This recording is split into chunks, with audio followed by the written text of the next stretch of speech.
Now at 5 and streaming on crossroadstoday.com, Victoria County moves forward on hospital improvements. Where the funding is coming from, you'll find out. Tomorrow, a key hearing for Fernando Acosta Jr., what a pretrial hearing could mean for the man accused of murder. And lawmakers push for new aviation safety measures after a fatal collision, how the bill could prevent future air disasters. Well, our heat wave rolls on. We made it to 99 degrees today, so you can see it's pretty hot out there. Hardly a cloud. Chances for rain, we'll talk about that. We'll look at the 7-day forecast and we'll take a look at the tropics. All that coming up in a moment. Plus, new details emerge from the ongoing investigation after a gunman opened fire in a Manhattan office building. You're watching 25 News now at 5. Good afternoon. Thanks for being with us. I'm Don Brubaker. Shauna Curry is on assignment.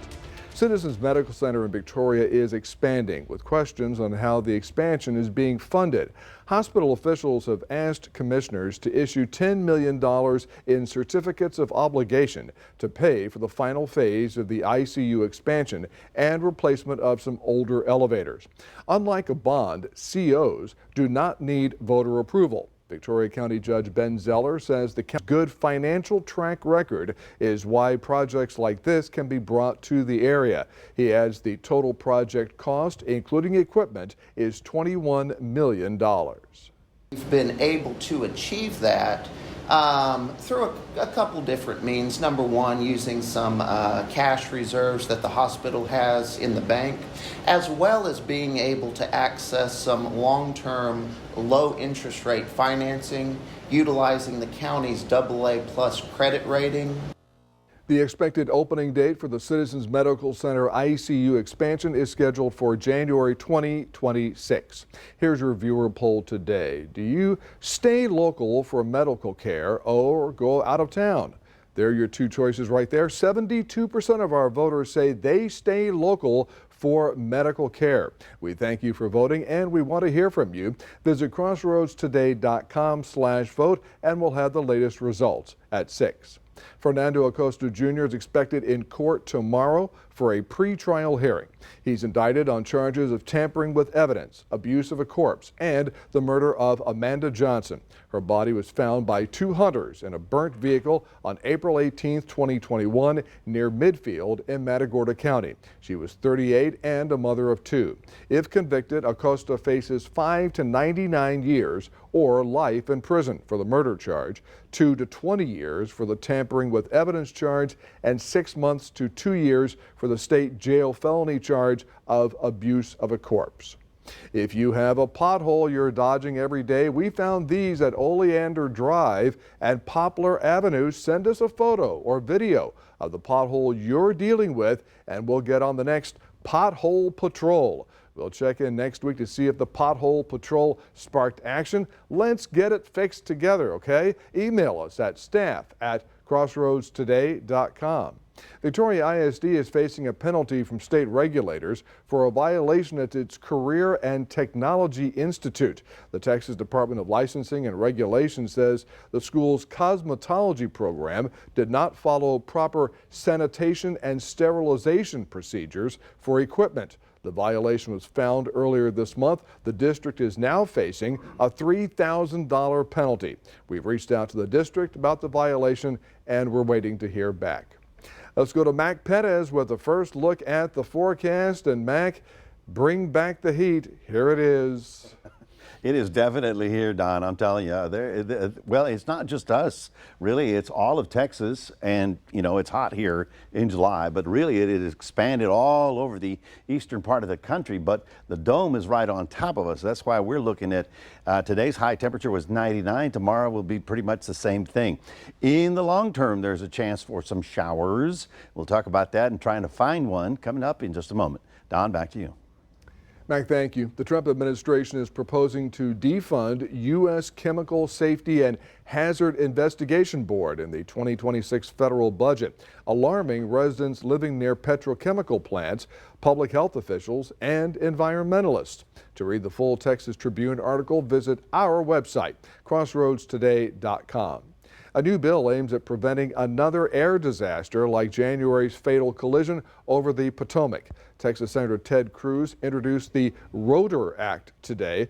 The bill calls for the implementation of automatic dependent surveillance broadcast systems, which allow aircraft to broadcast and receive their positions in real time.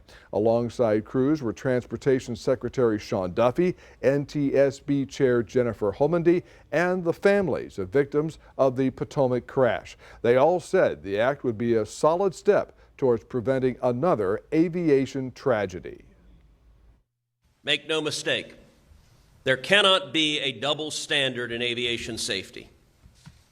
We should not tolerate special exceptions for military training flights operating in congested airspace.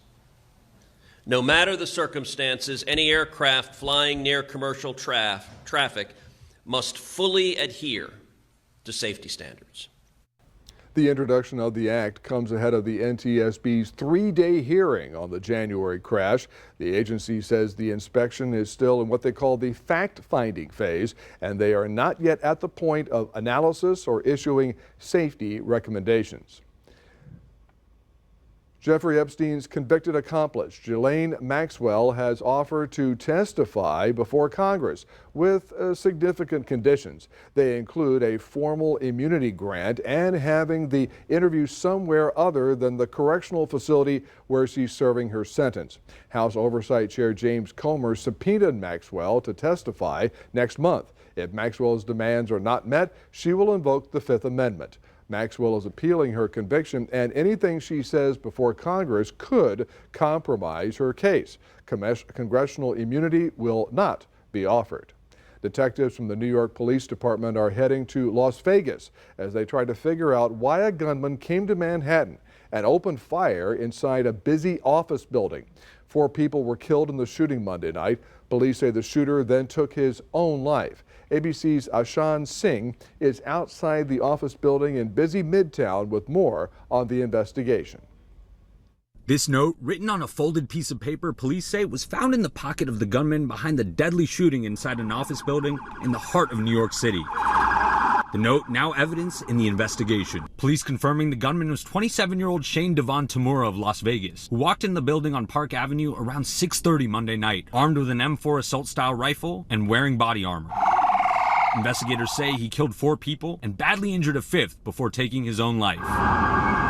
Video showing a frenzy in the aftermath. Inside, people hiding and barricading doors. The building is home to the National Football League, as well as Blackstone and KPMG. People inside the building were saying that they heard someone, they thought someone fell down the stairs, and then they realized it wasn't just stairs, it was someone shooting a gun. Among the victims, 36-year-old NYPD officer Didraul Islam. He was working off-duty security when he was shot. He was doing the job that we asked him to do. He put himself in harm's way. He made the ultimate sacrifice.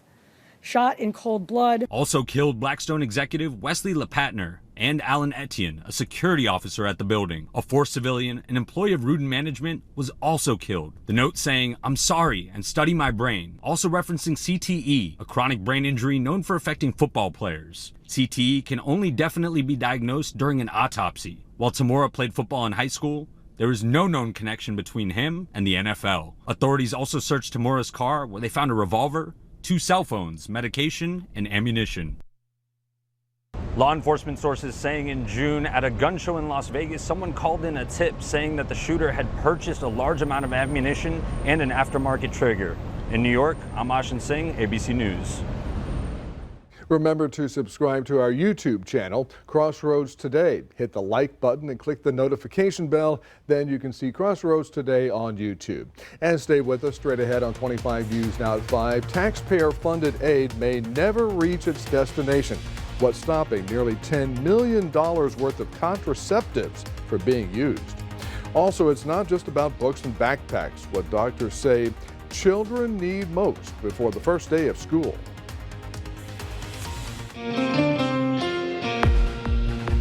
Our military hero of the month is U.S. Army Specialist Ernest Montes. The UH-1 helicopter built by the Bell Company is affectionately known as the Huey, and it holds a special place in the hearts of those who served in Vietnam. Ernest Montes was a typical kid from Victoria. knocking around trying to make a living after high school. Things weren't really coming together, so he decided to join the Army. But before he knew it, he was riding on a gun truck. The gun trucks were beefed up by adding 2 to 4 M60 machine guns, fitting them out to protect supply convoys. They were quick and mobile, and they were used to guard everything and everybody. And this is what a day at the office sounded like. When Ernest came back to Victoria, he learned that he had acquired enough skills to sign up for a long career at Union Carbide. Around 2002, enough Vietnam veterans came together to organize the Vietnam Veterans of America, Chapter 898. Ernest has been in its leadership for 16 years. Gary Gay and I went up to Commissioner's Court and asked him permission if we could set up a display out here. And then they asked what kind, and we told them a helicopter. Commissioner's Court, they jumped on board. We got to talk to people, see if we can raise money to get a helicopter. Well, we went out, no luck at all. The members, we get together and eat breakfast every Thursday. One member said, Ernest, I want to make an announcement. And everybody quieted down. He said, I'm going to buy that helicopter for you. My jaw dropped. Les Weaver volunteered to buy the helicopter for me. So it started with that monument Yes, sir. that the county did, At the county monument. and the VVA has added the flagpole, Yes, sir. the pavilion, Yes, sir. and the Huey. Yes, sir. And you were involved in all of that. Yes, sir. And my son in Hawaii, he just passed last September.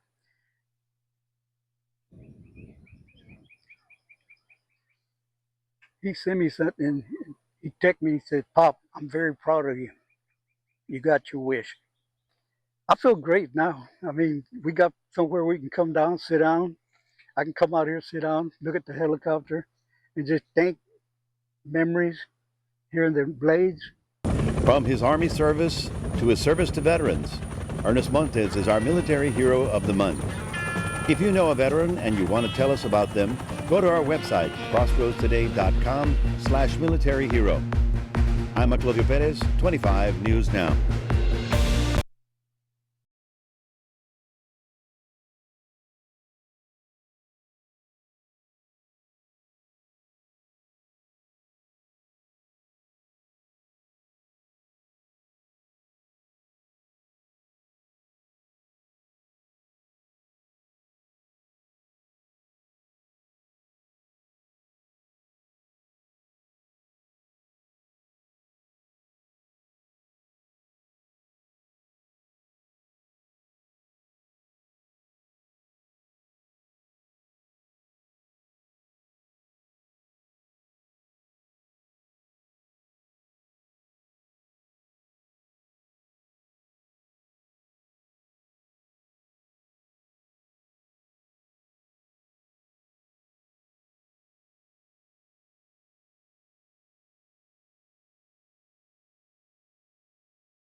Nearly $10 million worth of birth control bought with U.S. taxpayer money could be destroyed instead of sent to women overseas. The contraceptives, including IUDs and injections, are sitting in a Belgium warehouse, most still good for years.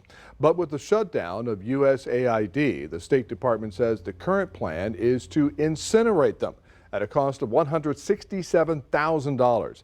Belgium is trying to save the stock after the U.S. rejected a free shipping offer from a private group. A study in The Lancet warns the end of USAID could lead to millions more deaths by 2030.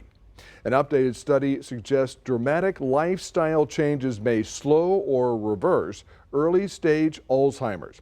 Published last year, it focused on diet, exercise, stress, and social interactions. Dr. Dean Ornish, lead researcher, said nearly half the participants improved in tests.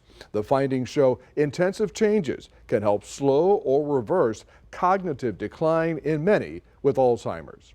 The summer is winding down and the school year is inching closer. If your student's sleep schedule is a bit off, it's time to get it back in line. In today's Health Minute, Mandy Gaither explains how to get back into a school sleep routine.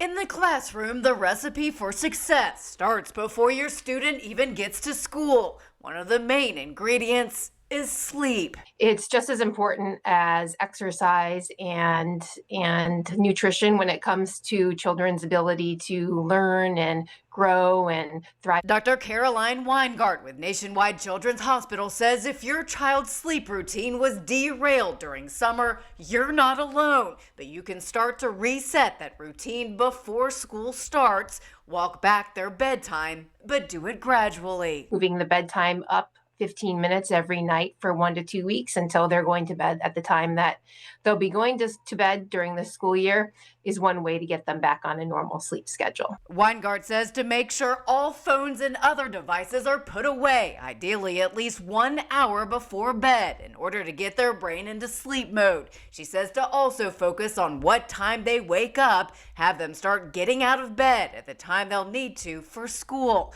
While she says it's okay to sleep in a little on the weekends, keep their wake up time within an hour of when they get out of bed during the week. So if they normally get up at 6:30 during the school week, get them up by about 7:30 on the weekend if possible, just to make it a little bit easier come Sunday night when it's time for them to go to bed. For Health Minute, I'm Mandy Gaither.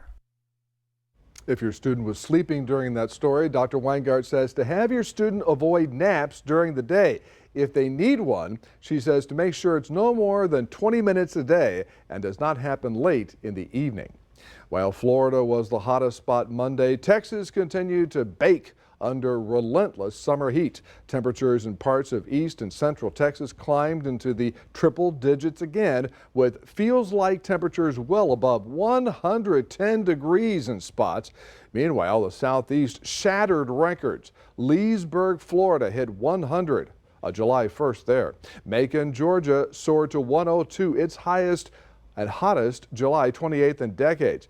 And the great city of Charleston, South Carolina felt like 120 degrees.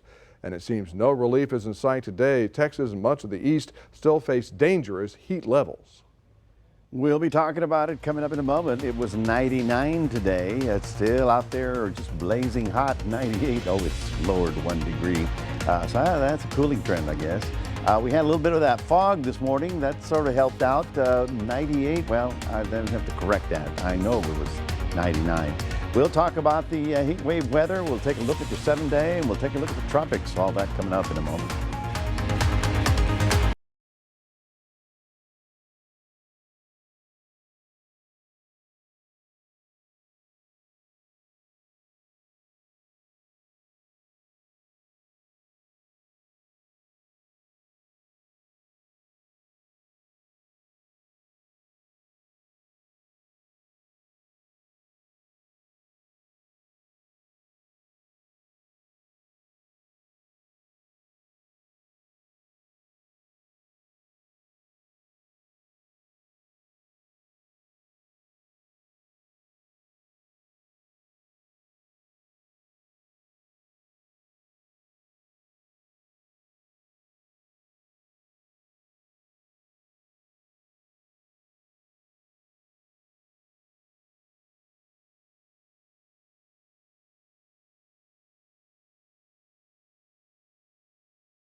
Summertime for the kids, right? And you just don't see any kids running around out there because I think it's too hot. I don't think I want to be playing out there either. But the evenings and the mornings is really the best time to be out there. High pressure is on top of us. It is squeezing the atmosphere down. Just, I think I mentioned it yesterday. between my head and outer space, there's air, right? Well, if you take all that air, you can actually weigh it. It has weight, okay? So that weight is heaviest on top of us. That's why the atmosphere is kind of doing this kind of bit, and that's why it's so warm. But you can see how we've got nothing here, and yet we've got big thunder showers in New Mexico, and now they're beginning to pick up some activity out in the eastern states, but they're in that heat wave as well. As a matter of fact, we don't have advisories for us. They figure, hey, it's Texas, it's going to be hot in July, right? Okay, but from Dallas all the way up to New England, look at that, all the way. They are under heat advisories, and this right here is considered excessive heat. So this is a heat warning, and the folks in the mid-Mississippi Valley are really under the gun. So it's all of us. Now, tomorrow we're looking for a heat index topping out at 102, and then 105, and then 103, and then 105 and 106. We see a little bit of returning moisture by the time we get to the weekend, but in the short term, it's just blazing. You might have noticed if you were up early enough, we did get some dense fog this morning. And we're likely to do that again tomorrow because remember, the atmosphere is sinking down, so all that Gulf air, the marine layer of air, is just sort of sneaking in under it, and it becomes that thick fog, and that'll burn off by 9 o'clock. So if you know, give it an hour, it'll go away. Oh, tonight, interesting for the kids, between 8:47 p.m. and 8:53. It's about 10 minutes. The International Space Station is going to fly overhead right here in Victoria. So look toward Goliad, start on the southwest horizon, and you'll probably see it go pretty quick. It'll be the fastest moving thing in the atmosphere. In the Atlantic, we still keep getting these waves off of Africa, but none of them have been able to survive the dry air and the dust out there. In the Pacific, look at that. We got 1, 2, 3, 4, 5 tropical systems either developing or falling apart. So it's obviously very busy on that side of the Atlantic. So let's take a look at your forecast. Tomorrow, a sunny day, shall we say, in the Port Lavaca area. You know, working in a car wash would be a good place to be, you know, because all the water goes in and out. That's some place to be tomorrow because 96 in Port Lavaca, just a few little clouds in the sky. Cuero, you're getting up to 97. So again, somewhere on the ground. Remember, the air temperature is 4 feet above the ground. The surface was probably at 100 degrees. So we've got triple digits somewhere. So hot, hot, hot, and we get to the weekend, just a 30% chance of a few little afternoon showers, but that doesn't even knock the temperatures down as well. So say hello to August, folks, that's coming in real quick. That's your 7-day forecast, reminding everybody we do have a QR code. Love for you to scan that and put Crossroads Today on your phone. Don, back to you. Mac, thank you. And coming up on 25 News now at 5, another shift in the global tech race. How a new leader just emerged in smartphone exports to the U.S.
In the stock market today, the Dow dropped 205 points to 44,633.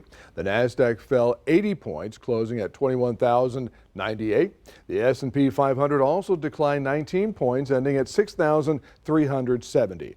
Oil prices rose $2.54, reaching $69.21 per barrel. New data from the Bureau of Labor Statistics shows hiring slowed down in June and job opportunities for U.S. workers shrank. There were an estimated 7.4 million job openings at the end of last month. That's down from more than 7.7 million the month before. The number of open jobs at the end of June was in line with what economists were expecting. Hiring also continued its tepid trend, with last month seeing the fewest number of hires since June of 2024. But layoffs fell last month, staying below pre-pandemic levels. The rate of layoffs remains near record lows. The Trump administration's trade agreements with several countries are helping Americans feel a bit more confident about the economy's health and its future. The Conference Board reports consumer confidence climbed 2 points this month to a reading of 97.2.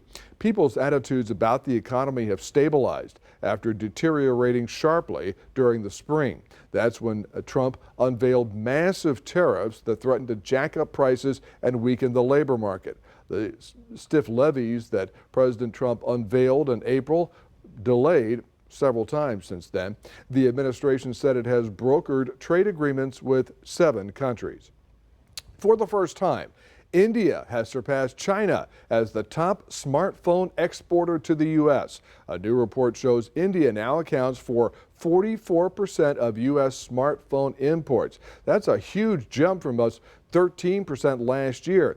Much of that growth is tied to Apple, which has shifted more production to India amid U.S.-China trade tensions. China's share, meanwhile, plunged to 25%, putting it behind both India and Vietnam. The shift comes as tech companies seek more stable supply chains outside of China. The Department of Transportation approved a previously announced partnership between United Airlines and JetBlue Airways. The program, called Blue Sky, allows reciprocal frequent flyer benefits between the two airlines. Frequent flyers will be able to earn and use miles in either airline's loyalty program on most flights. Blue Sky benefits are not related to the social media platform of the same name. The reciprocal perks start date has not been announced, but is expected to begin in phases this fall. Perks include priority boarding, access to preferred and extra legroom seats, and same-day flight changes. We're back in a moment. Another imprint from history preserved in clay. How a potter's ancient handprint is now telling a new story.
A piece from the past will soon be on display for the public. A 4,000-year-old handprint was recently found on a soul house inside an Egyptian tomb by Cambridge University researchers.